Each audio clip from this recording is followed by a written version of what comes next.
दोस्तों, आपका स्वागत है गोल्डन फ्यूचर प्लेटफॉर्म में। आज 16 अगस्त 2022 है और मैं आप लोग के लिए 10 इंपॉर्टेंट करंट अफेयर का क्वेश्चन लेके आई हूँ जो आपके आने वाले एग्जाम के लिए बहुत ही ज़्यादा इंपॉर्टेंट रहेगा। अगर आप लोग मेरे चैनल पर नया हो तो चैनल को सब्सक्राइब कर लेना और बेल आइकन दबाना मत भूलना, जिससे कि आप लोग को मेरे आने वाले करंट अफेयर वीडियोज़ के नोटिफिकेशन मिल जाए और आपका एक भी इंपॉर्टेंट वीडियोज़ मिस ना होने पाए। आज का हमारा पहला क्वेश्चन है, हाल ही में विभाजन विभीषिका स्मृति दिवस कब मनाया गया है? इसका सही आंसर है ऑप्शन सी 14 अगस्त। 14 अगस्त को विभाजन विभीषिका स्मृति दिवस मनाया गया है। इम्पॉर्टेंट पॉइंट से देख लेते हैं हम लोग। देश के बंटवारे के दर्द को कभी भुलाया नहीं जा सकता। नफरत और हिंसा की वजह से हमारे लाखों बहनों और भाइयों को विस्थापित होना पड़ा और अपनी जान तक गंवानी पड़ी। उन लोगों के संघर्ष और बलिदान की याद में 14 अगस्त को विभाजन विभीषिका स्मृति दिवस के तौर पर मनाने का निर्णय लिया गया है। हमारा अगला क्वेश्चन है, हाल ही में किस मंत्रालय ने स्माइल 75 नामक पहल की शुरुआत की है? इसका सही आंसर है ऑप्शन ए सामाजिक न्याय मंत्रालय ने स्माइल 75 नामक पहल की शुरुआत की है। इम्पोर्टेंट पॉइंट से देख लेते हैं हम लोग। सामाजिक न्याय और अधिकारिता मंत्री डॉक्टर वीरेंद्र कुमार द्वारा आजीविका और उद्यम के लिए हाशिए पर रहने वाले व्यक्तियों हेतु सहायता स्माइल 75 यानी पहल शुरू की गई है। स्माइल 75 पहल के तहत सामाजिक न्याय और अधिकारिता मंत्रालय ने भीख मांगने वाले व्यक्तियों के व्यापक पुनर्वास के लिए 75 नगर निगमों को चिन्हित किया है। यह पहल आज़ादी का अमृत महोत्सव के तहत शुरू की गई है। हमारा अगला क्वेश्चन है, हाल ही में एसबीआई किस देश में भारतीय वीजा केंद्र चलाएगा? इसका सही आंसर है ऑप्शन सी बांग्लादेश। बांग्लादेश में एसबीआई भारतीय वीजा केंद्र चलाएगा। इम्पॉर्टेंट पॉइंट से देख लेते हैं हम लोग।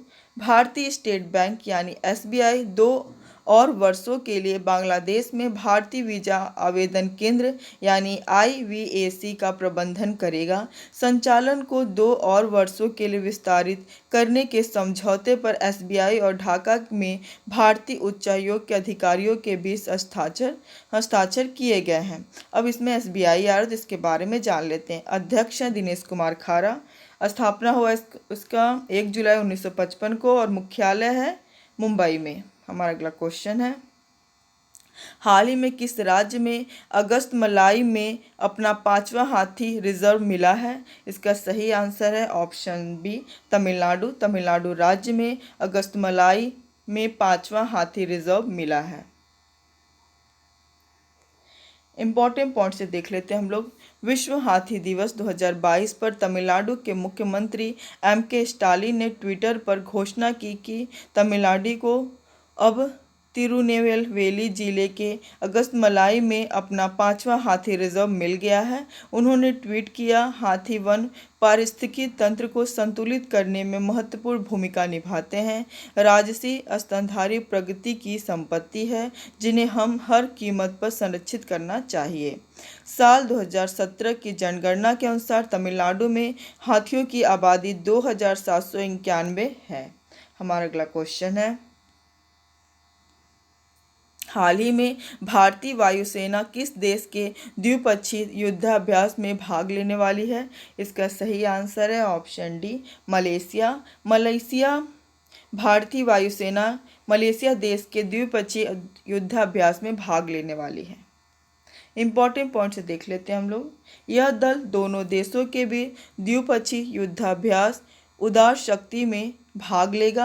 यह भारतीय वायुसेना और रॉयल मलेशियाई वायुसेना आरएमएएफ के बीच आयोजित किया जाने वाला पहला द्विपक्षीय अभ्यास है। यह अभ्यास भारतीय वायुसेना के दल के सदस्यों को आपसी युद्ध क्षमताओं पर चर्चा करते हुए आरएमएएफ के कुछ बेहतरीन पेशेवरों के साथ सर्वोत्तम प्रथाओं को साझा करने और सीखने का अवसर देगा। अब इसमें भारतीय वायुसेना इसके बारे में जानेंगे। स्थापना हुआ 8 अक्टूबर 1932 को। मुख्यालय है नई दिल्ली में। प्रमुख हैं विवेक राम चौधरी। हमारा अगला क्वेश्चन है, हाल ही में किसे राजस्थान तकनीकी विश्वविद्यालय का कुलपति नियुक्त किया गया है? इसका सही आंसर है ऑप्शन बी, संतोष कुमार सिंह को राजस्थान तकनीकी विश्वविद्यालय का कुलपति नियुक्त किया गया है। इंपॉर्टेंट पॉइंट से देख लेते हैं हम लोग। राजस्थान तकनीकी यूनिवर्सिटी कोटा में प्रोफेसर संतोष कुमार सिंह को कुलपति नियुक्त किया गया। कुलपति की नियुक्ति अगले 3 साल के लिए की गई है। प्रोफेसर संतोष फिलहाल दिल्ली के प्रौद्योगिकी विश्वविद्यालय में प्रोफेसर के पद पर काम कर रहे हैं। हमारा अगला क्वेश्चन है, हाल ही में किसने नया virtual space museum spark launch किया है? इसका सही आंसर है ऑप्शन बी, इसरो। इसरो ने virtual space museum spark launch किया है। इंपॉर्टेंट पॉइंट से देख लेते हैं हम लोग। भारतीय अंतरिक्ष अनुसंधान संगठन ने एक इंटरैक्टिव इंटरफेस के साथ कई इसरो मिशनों को प्रदर्शित करने के लिए स्पार्क अंतरिक्ष संग्रहालय नामक एक डिजिटल प्लेटफॉर्म लॉन्च किया है। स्पार्क अंतरिक्ष संग्रहालय के रूप में जाने जाने वाला डिजिटल प्लेटफॉर्म इसरो के अध्यक्ष एस सोमनाथ द्वारा लॉन्च किया गया था। आज़ादी के 75 साल पूरे होने पर आज़ादी का अमृत महोत्सव मनाते हुए इसरो का यह विचार एक नई पहल है। हमारा अगला क्वेश्चन है, हाल ही में असम राज्य के नए मुख्य सचिव कौन बने हैं? इसका सही आंसर है ऑप्शन बी, पवन कुमार बोर ठाकुर असम राज्य के नए मुख्य सचिव बने हैं। इंपॉर्टेंट पॉइंट से देख लेते हैं हम लोग। वरिष्ठ आईएएस अधिकारी पवन कुमार बोर ठाकुर असम के अगले मुख्य सचिव होंगे। बोर ठाकुर असम के निवर्तमान मुख्य सचिव जिष्णु बरुआ से कार्यभार संभालेंगे, जो 31 अगस्त 2022 को सेवानिवृत्त हो रहे हैं। वरिष्ठ आईएएस अधिकारी पवन कुमार बोर ठाकुर असम के अगले मुख्य सचिव होंगे। हमारा अगला क्वेश्चन है, हाल ही में भारत और पाकिस्तान में UNMOGIP के प्रमुख के रूप में किसे नियुक्त किया गया है? इसका सही आंसर है option D, Guillermo Pablo Rios Bharat और पाकिस्तान में UNMOGIP के प्रमुख नियुक्त हुए हैं। इंपॉर्टेंट पॉइंट से देख लेते हैं हम लोग। हाल ही में संयुक्त राष्ट्र महासचिव ने अर्जेंटीना के rear admiral Guillermo Pablo Rios को भारत और पाकिस्तान में संयुक्त राष्ट्र सैन्य पर्यवेक्षक समूह यानी UNMOGIP के मिशन प्रमुख और मुख्य सैन्य पर्यवेक्षक के रूप में नियुक्त किया है। अब इस क्वेश्चन में आ रहा है संयुक्त राष्ट्र सैन्य पर्यवेक्षक समूह, इसका स्थापना हुआ जनवरी 1949 को। हमारा अगला क्वेश्चन है, हाल ही में केंद्रीय मंत्रिमंडल ने प्रधानमंत्री शहरी आवास योजना को कब तक जारी रखने की मंजूरी दी है? इसका सही आंसर है ऑप्शन ए, 2024 तक केंद्रीय मंत्रिमंडल ने प्रधानमंत्री शहरी आवास योजना को जारी रखने की मंजूरी दी है। इंपॉर्टेंट पॉइंट से देख लेते हैं हम लोग। केंद्रीय मंत्रिमंडल ने प्रधानमंत्री शहरी आवास योजना के अंतर्गत सबके लिए आवास मिशन 31 दिसंबर 2024 तक जारी रखने की स्वीकृति दे दी है। योजना के अंतर्गत इस वर्ष 31 मार्च तक स्वीकृत 122 लाख से अधिक आवासों को पूरा करने के लिए वित्तीय सहायता उपलब्ध कराई जा रही है।